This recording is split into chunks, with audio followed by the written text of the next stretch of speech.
How you guys doing? I'm Dino, and this is Watching Wrestling, where I watch wrestling and then I talk about it. I watched Raw, so I'm going to talk about Raw because I watched it and now I'm talking about it, which is why the show is called Watching Wrestling. All makes sense. So let's get to it. Let's get to Raw, September 5th, 2016 episode of Raw. So we start the Raw off with Stephanie McMahon and Mick Foley, and Stephanie McMahon's walking down the hallway, and Mick Foley's trying to catch up to Stephanie McMahon, and Mick Foley's like, hey, did you have anything to do with Triple H interfering in the match and handing the championship to Kevin Owens? And Stephanie's like, no, I had nothing to do with it. And Stephanie McMahon is adamant. She's saying, I had nothing to do with it. Mick Foley is saying, listen, you have to tell me because, you know, you need to tell me the truth because I can't have you lie to me. And Stephanie McMahon's like, no, I had nothing to do with it. I had nothing to do with it, Mick. It wasn't me. It was Triple H. I knew nothing about it. And Mick Foley's like, okay, cool. I was just making sure you had nothing to do with it. And Stephanie McMahon's like, okay, sweet. We trust each other again. So here's the thing. I really like this segment because when Mick Foley first was made GM, a lot of people were wondering, like, why is Stephanie McMahon making Mick Foley the GM of Raw? And now I get it because, like, with this segment, they kind of brought up the history between Mick Foley and Stephanie McMahon. Mick Foley and Stephanie McMahon having this love and respect for one another because Stephanie McMahon has known Mick Foley since, she was a child, so it makes sense.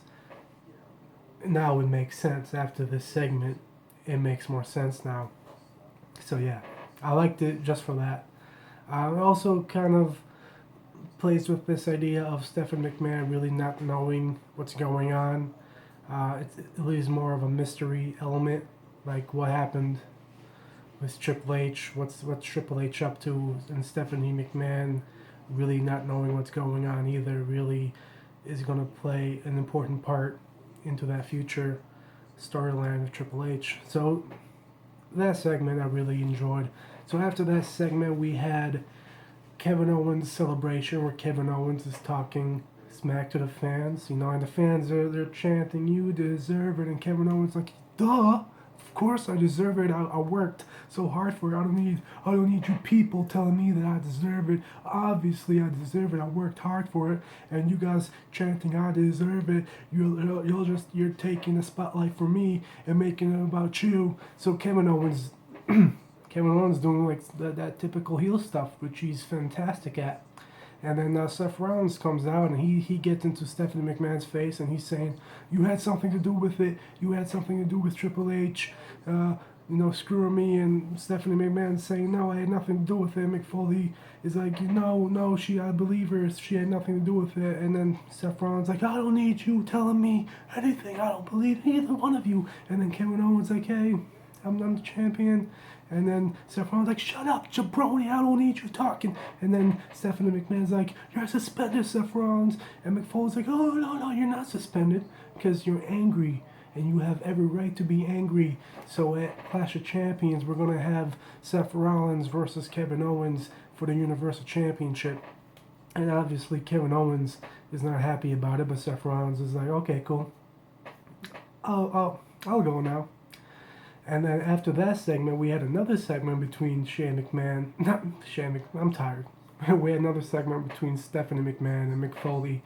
So 3 segments back to back with Mick and Steph. And now Steph is mad at Mick Foley because Stephanie McMahon suspended Rollins and Mick Foley unsuspended him. And she's saying I'm the boss, And then Chris Jericho comes in and he calls Mick Foley a stupid idiot. And then Mick Foley's like, what? Yeah. And then, listen, I can listen to Chris Jericho call people stupid idiot for an hour. There needs to be a show on the WWE Network. It's just Chris Jericho calling people stupid idiot. Like I would pay $9.99 for that. So Chris Jericho ends up calling Mick Foley a stupid idiot. Mick Foley does not like to be called stupid idiot, so he puts Chris Jericho in a match with Seth Rollins, and Kevin Owens comes out and he's saying, "Yeah, it's unfair, da da da." And then Mick Foley's like, "Oh, you have a match too, Kevin Owens. You have a match with Sami Zayn." So we have Sami Zayn versus Kevin Owens for the first time ever. We've never seen that match before. It's gonna be great. Fantastic match. I'm so excited for these two. I'm sure the match is gonna be great. First time seeing Kevin Owens and Sami Zayn ever. So after that, after Foley mixed those matches, we had Bayley versus Charlotte. Bayley ends up winning via shenanigans, I guess, because Dana Brooke is out and she is trying to help Charlotte win the match, and there's some miscommunication, and Charlotte and Dana Brooke end up bumping heads, and then Bayley takes advantage of that, and hits Charlotte the Bayley to belly. I'm really interested with what they're doing with Dana Brooke because I do not like Dana Brooke, but props to the WWE because they're actually making me, I don't give a shit a little bit about Dana Brooke. I still feel like Dana Brooke probably should have stayed at NXT for a year or two. But, since they kind of split up the women, they really needed more women from the NXT just to kind of have a women's division. But yeah, it's good for the WWE for making me care about Dana Brooks this episode. She did a lot today. She was busy. So after that, we had, they showed the Cruiserweight Classic, another promo. I guess in 2 weeks we're going to have the Cruiserweight Class, not the Cruiserweight Class, but we're going to have a Cruiserweight division on Raw, which I'm so happy about because I feel like Raw has so much time to fill, and they usually fill it with these bullshit segments. So to see Cruiserweights flipping and stuff, that's going to be good. Because I'd rather see Cruiserweights wrestle than some bullshit segment between Titus O'Neil and Darren Young. So I'm really excited for the Cruiserweight division. So after that promo, we had Bo Dallas versus a jobber, which is weird that they're actually doing something with Bo Dallas because the last I heard about Bo Dallas was that he got kicked off a plane for being drunk, right? So now I see him and he's being kind of booked as this badass guy that beats the shit out of jobbers. I'm really interested what the backstory is behind this Bo Dallas thing because it feels like he's being rewarded after him being kicked out off a plane for being drunk, and now he's being rewarded and repackaged. I will say though, Bo Dallas is showing a lot more intensity, or at least he showed a lot more edge and intensity, which is good because we haven't seen Bo Dallas do anything worthwhile since probably NXT, probably the first couple weeks when he was around, when he was picking up those wins. So yeah, it's really weird, really interesting to see what they're going to be doing with Bo Dallas. I hope they, because Bo Dallas is good. Like, say what you will about Bo Dallas, but I don't know, there's something about Dallas that I like. Like, he's over the top, and he can put up some decent matches. So I'm glad they're doing something with Bo Dallas. Although I'm still weird why, especially after the whole airplane thing. So after that, we had a little segment between Chris Jericho and Kevin Owens. Listen, I can see Chris Jericho and Kevin Owens segments all day. Put these guys together. It's gold. Every time it's gold. They're funny. They're humorous. And it wasn't like an interesting segment or anything. It's basically them just talking about their matches, giving each other tips. Kevin Owens is like, "Hey Chris, you better give Seth Rollins it." And Chris Jericho was like, "Yeah, I'm going to give him it." And the next match we had Chris Jericho versus Seth Rollins, but Chris Jericho didn't end up giving Seth Rollins it. Seth Rollins ends up giving Chris Jericho it. Which is like, the match was good. Listen, man, can we have like one time I want to see Seth Rollins hit that Phoenix Splash. Just one time. Because like he gets up on the turnbuckle and he does the flippity dippity shit. And one time I just want to see that impact. I just want to see him like hit the guy, because I feel like the flippity dippity part, that's the scary part, right? So I don't see why WWE just won't let him like hit. That should be his finisher, because I don't know why he's doing the pedigree, because Triple H gave him the pedigree, but now they are beefing with one another. They're not together. So why is Seth Rollins still using the pedigree? He should be using something else. I'm not expecting him to use the curb stomp, although I feel like the pedigree is a lot more dangerous than the curb stomp, because the pedigree you're hooking his arms and you're driving the dude's head into the mat. Where with the curb stomp, at least the guy has some kind of mobility. At least he can position his neck. Sometimes, man, WWE logic is just I don't get it. It makes no sense. But yeah, let me see Seth Rollins hit that Phoenix Splash once. That'd be pretty cool. That should be his finisher. I think everybody would be pretty happy with that. So after that, check it out. We got Cesaro versus Sheamus, and Sheamus he wins another match. He's up 3-0, and Sheamus was just working the shit out of Cesaro's back. Like, they're building off of the back thing from last week, because I guess Cesaro hurt his back, and to me, I was more concerned about his back this week than I was last week, because last week kind of looked like it was fake, like it was a work. They planned that spot where Cesaro hit his back from like the turn post, whatever, the corner post of the ring. But like the way Sheamus worked that back was just fantastic. At one point he did like 5-6 Irish backbreakers on it. There was a one where he was like doing the Celtic cross, and instead of throwing him, he just kind of like drove him into his knee.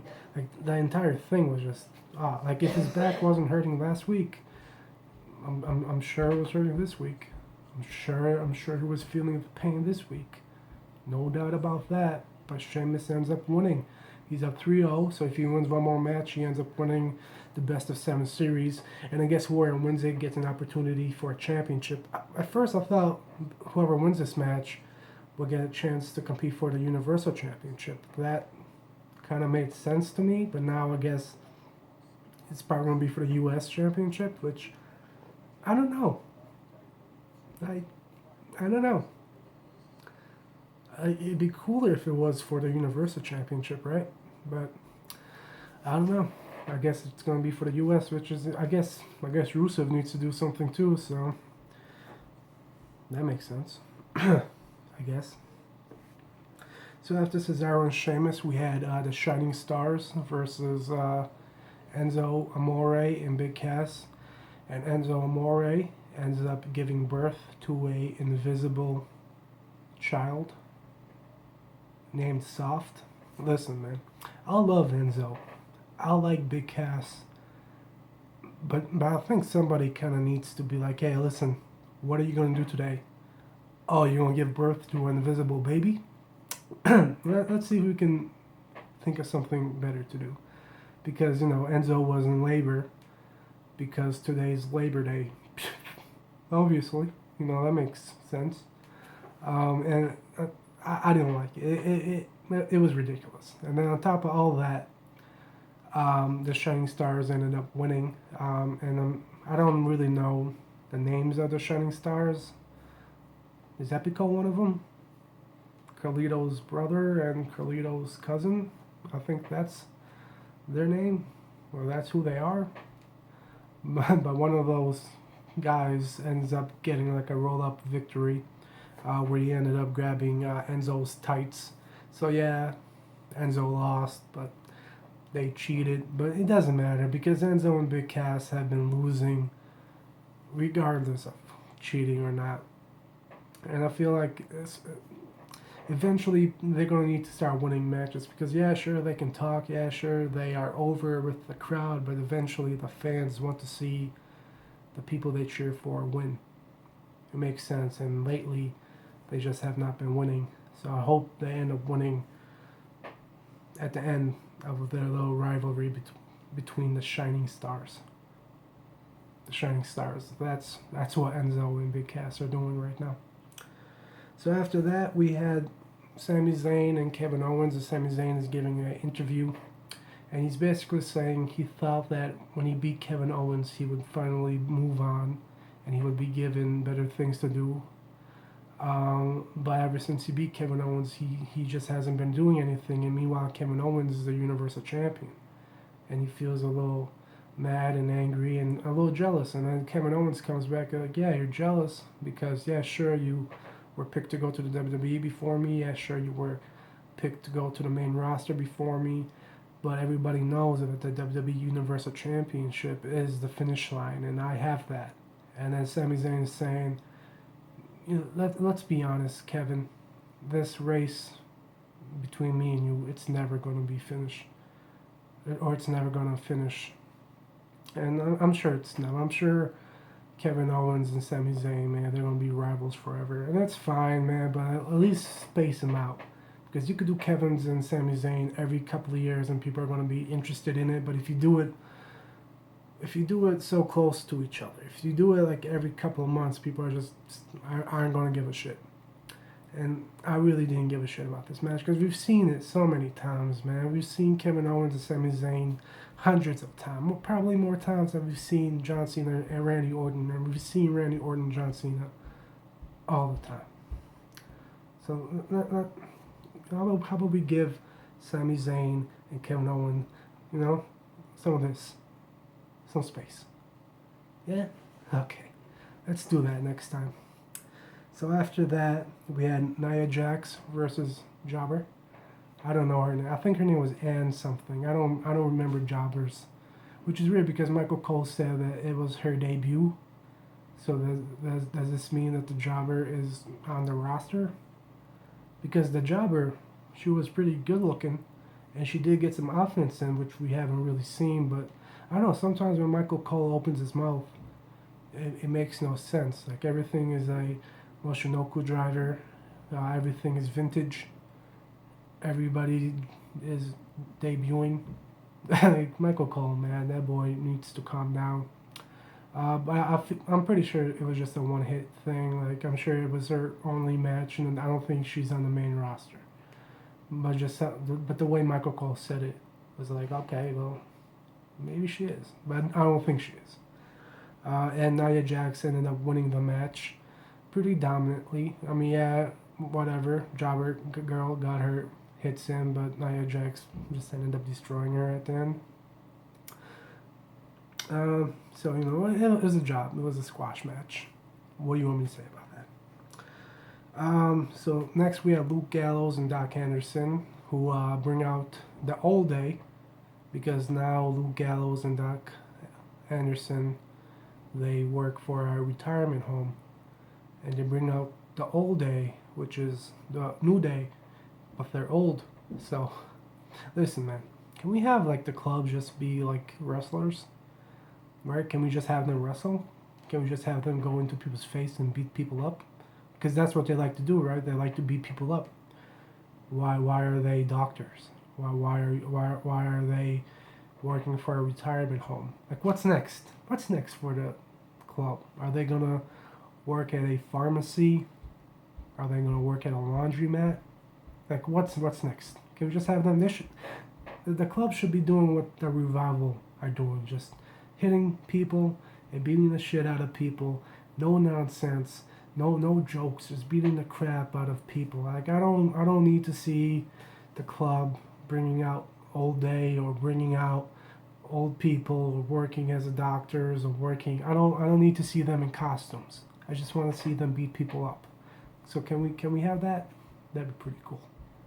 And then the New Day comes out, and they ended up just beating the shit out of the Old Day, which is weird because the Old Day are just a bunch of guys in old people costumes, a bunch of jobbers. And just having the New Day beat the shit out of these people for no reason, it didn't make me want to cheer for the New Day. I was like, why are you guys hitting these guys? Like, you guys are kind of looking like assholes beating the shit out of these guys for no reason. So like the whole segment just really made no sense for me. I just wish the club would be doing like, just beat people up. That's your gimmick. You beat people up. That's good enough. You don't need to have a new occupation every month. Just you're a wrestler. Stick to that. So after that, we had Darren Young versus Jinder Mahal. Darren Young won. And then Titus O'Neil, who was at commentary, he comes into the ring. And I guess he was going to beat up Bob Backlund. But then Darren Young intercepted it. And Darren Young and Titus O'Neil started scrapping outside the ring. It was fine. Like, again, I don't give a shit about Darren Young. I don't give a crap about Titus O'Neil. I feel like we've seen this a while ago, and it didn't work then. I don't see why they thought it would work now. Like, Darren Young has been doing nothing, and Titus O'Neil has been doing nothing. Like, you can't. They need to build these people up before they start this rivalry between them. Because yeah, on paper, it seems like a good idea. Like, oh, old tag team partners are now fighting against each other, and that works sometimes. But even when they were a tag team, nobody really gave a shit about them. So I don't know. Maybe it gets better. I doubt it, but maybe it does. So after that, we had Alicia Fox and Nia Jax again. And Alicia Fox, she's coming out of the training room where I guess Sasha Banks was. And and Alicia Fox is upset, and Nia Jax is like talking crap. And Nia Jax needs to like keep her mouth shut, because every time she opens her mouth, her personality or her persona or her character that she's playing does not match. Like, her voice does not match that character. Because every time she opens her mouth, she sounds like a spoiled white girl. You know what I mean? She just sounds like this little bitchy girl. Like, oh my god, whatever. You know what I mean? Like she needs to like keep her mouth shut. And she's talking to Alicia Fox, and I guess she says something, and Alicia Fox gets mad, and Alicia Fox just goes crazy, and she's like throwing stuff off this table that was like right next to her, and she like picks up a box, and she's about to throw it, but then she hits Nia Jax right in the face, and for a second, Alicia Fox, she kind of broke character. She's like, oh shit.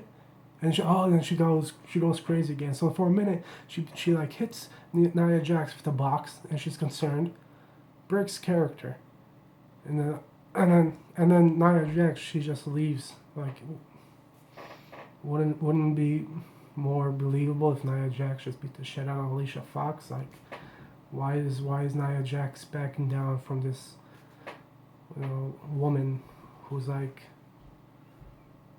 half her size? I don't know.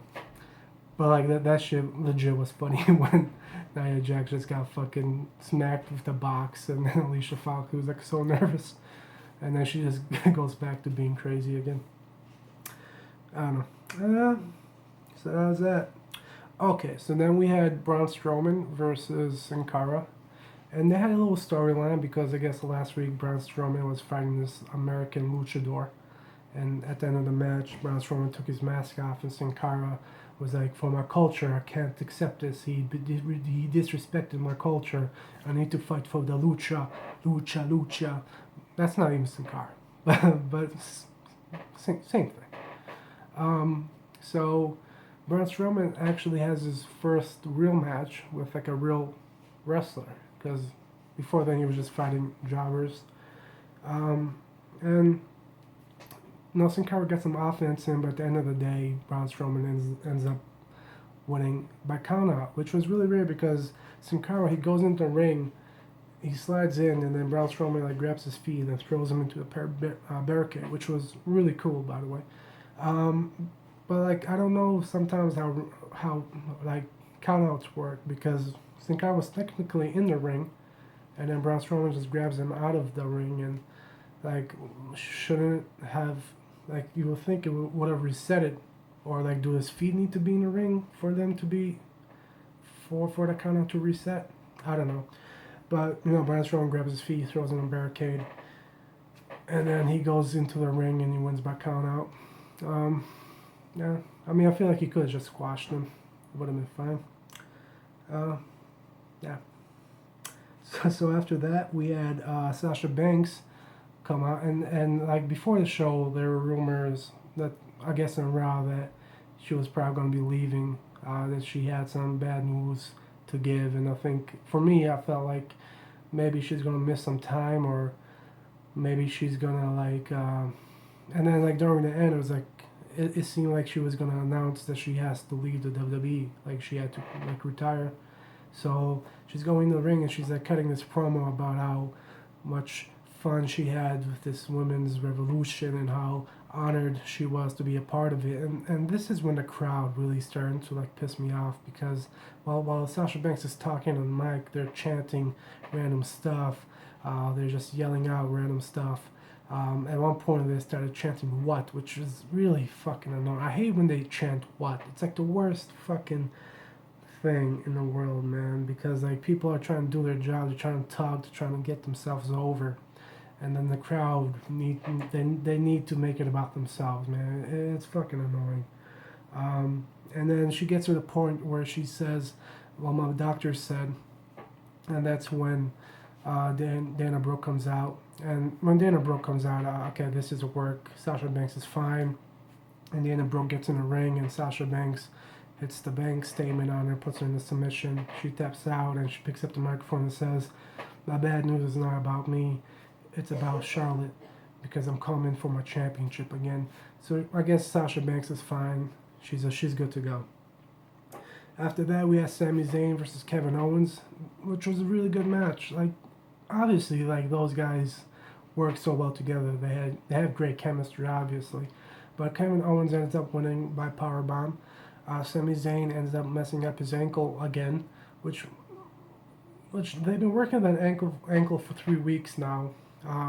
It started with the Seth Rollins match, and then they did it last week, and which is why he lost, and then they did it again this week, which is why he lost. So I feel like Sami Zayn he hasn't lost clean yet, because if obviously, like for me, if you're injured, that's not a clean loss. You know what I mean? A clean loss would be like no excuses. You won because the other guy beat you at your best. So Kevin Owens ends up winning, and then Roman Reigns comes out, because remember Roman Reigns, he got screwed out of that championship too. So Mick Foley then comes out and he says, hey, listen, if Roman Reigns beats you, Kevin, I'm going to add him to the triple threat match at Clash of Champions. So next week we have Kevin Owens versus Roman Reigns. If Roman Reigns wins, we have a triple threat on our hands, which is fantastic. Anyway, that's the show, guys. Hope you guys enjoyed it. If you did, let me know what you guys thought about the show. Comment down below what you liked, what you didn't. It was a good show. I enjoyed it. Could have been better, but you know, it is what it is. Until next time, guys. By the way, subscribe to this channel. Give me a thumbs up. Now, thank you guys for watching. Until next time.